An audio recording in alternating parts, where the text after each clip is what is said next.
Hi, my name is Joe Johnson from CNN, and we're here to talk to you about William Shakespeare.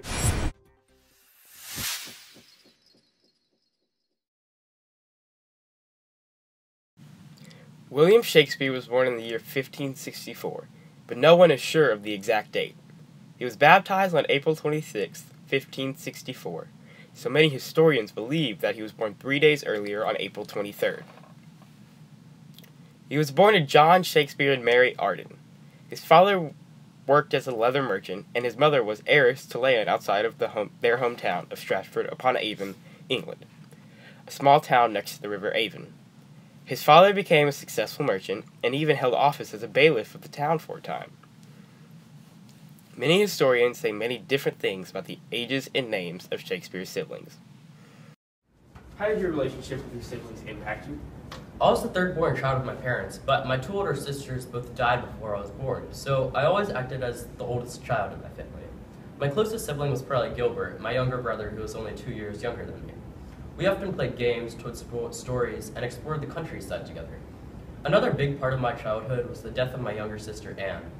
When I was only 15, Anne died at the tender age of 8. This was the first death that I experienced within my immediate family, and it greatly impacted me.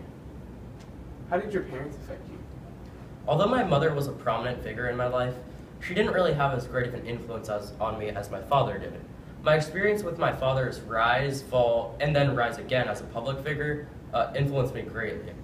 My father started as a borough ale taster and slowly moved up the chains to an alderman and eventually the bailiff, which is the highest public office in Stratford. He then suffered from great financial loss when I was about 13. So the next few years weren't easy, but my father bounced back and regained his status as a prominent public figure in our community. This experience showed me courage, determination, and perseverance, and it was one of the experiences that has really changed me. Shakespeare was given his education at King's New School, which taught reading, writing, and the classic writings.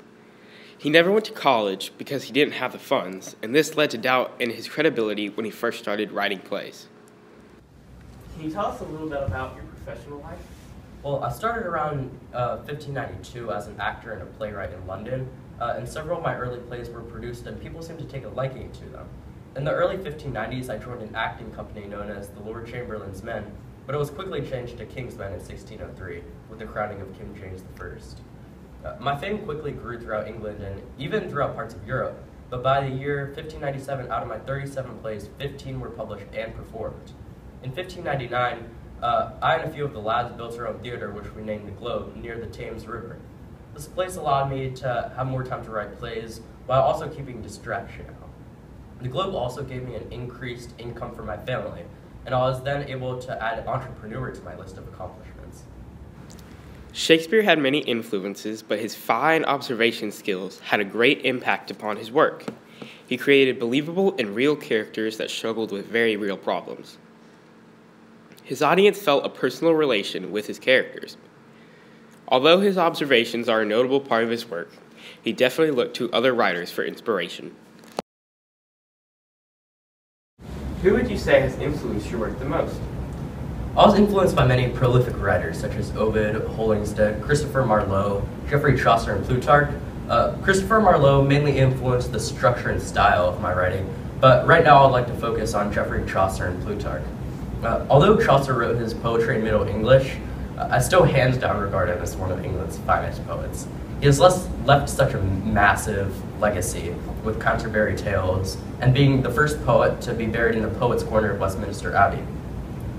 I've used multiple poems of his as sources of my plays. His poem of Troilus and Chryside inspired my Troilus and Cressida. His Parliament of Fowls was the source of Mercutio's Queen Mab speech in Romeo and Juliet. These are some of the most prominent examples of his influence on my writing, but there are many others.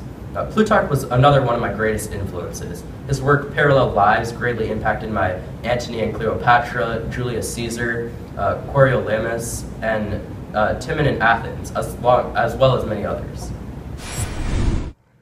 What influence has Shakespeare had on our modern culture?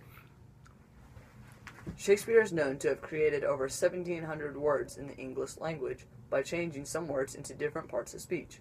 He is also credited for coming up with phrases that we use so very often.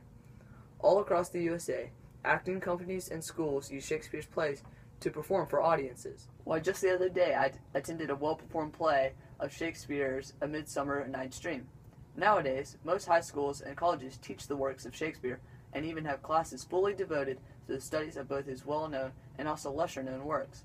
His spectacular creativity with words is still intriguing 500 years after his death. At the end of his life, Shakespeare left most of his possessions to his oldest daughter, Susanna, while leaving his second-best bed to his wife. Can you give any explanation as to why you left your most prized possessions to your daughter and your second-best bed to your wife? By second best bed, I meant my marital bed, which is one of my most prized possessions. See, many times in my day, people call the guest bed the best bed and the marital bed the second best bed because you're supposed to leave the best amenities for the guests. Shakespeare died on his birthday, April 23rd, 1616, but came back to Earth to give us this exclusive interview. I'm Joe Johnson. This has been Shakespeare-Reborn.